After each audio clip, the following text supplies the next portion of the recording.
Mr. Bonner. Thank you, Mr. Chairman. I was going to talk about joint high-speed vessel, but since my friend from Virginia mentioned LCS, I want to invite him and everyone on the subcommittee down to Mobile, where one of these two ships are being built. And I would challenge you, if you've not seen it, then you would be better informed about this issue. And it is important. And I say that with all due respect, because he is a friend. And I think we ought to go to Wisconsin and Mississippi and Virginia and other places where our military vessels are being built. I think that's something that we haven't done enough of, with all due respect, Mr. Chairman, to see boots on the ground of the industrial base that we oftentimes talk about.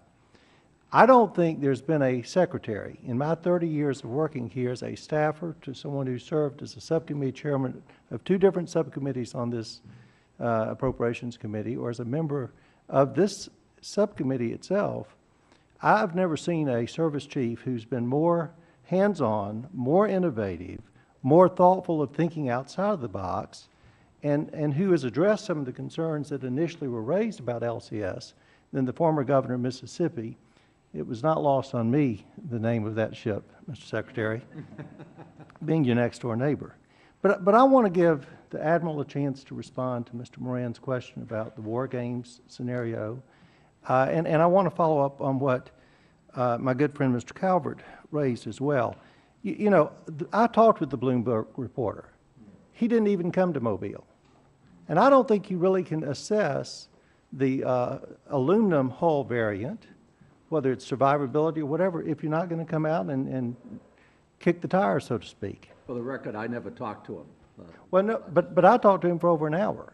And Forbes, another respected news source, came out with a separate analysis of LCS just a couple days ago, which talks about the innovative new measures that LCS makes available. So in the remaining time of my question, I'll ask both the Secretary and the Admiral. You put on a pretty good defense, I must say. We know there's a question in there. Well, the question is this.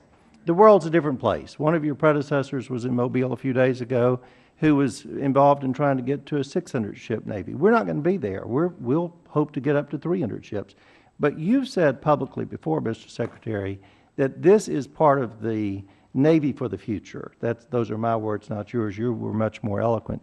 Tell us a little bit in the remaining time that I leave you about how you envision this, because I can only imagine that in the shallow waters off the coast of Africa or off Indonesia or the Philippines, that this ship and others like it, like Joint High-Speed Vessel, can play a major role in the Navy of the future.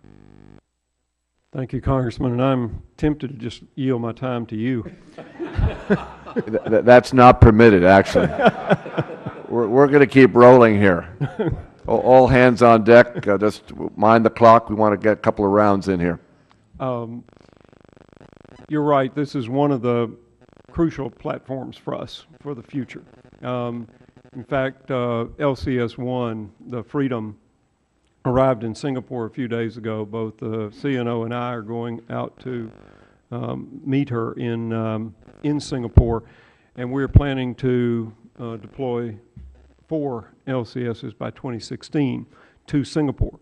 The Straits of Malacca, all the waters around there, it's a perfect ship to operate in that environment and also with the navies in that region. The same thing goes for the Arabian Gulf. And one of the things about survivability that the CNO pointed out is that we don't send these ships out by themselves in hostile environments. They're part of a strike team. They each have their own unique missions, but the capabilities that LCS, both variants, bring is crucial and will be an important part of the Navy stretching far into the future.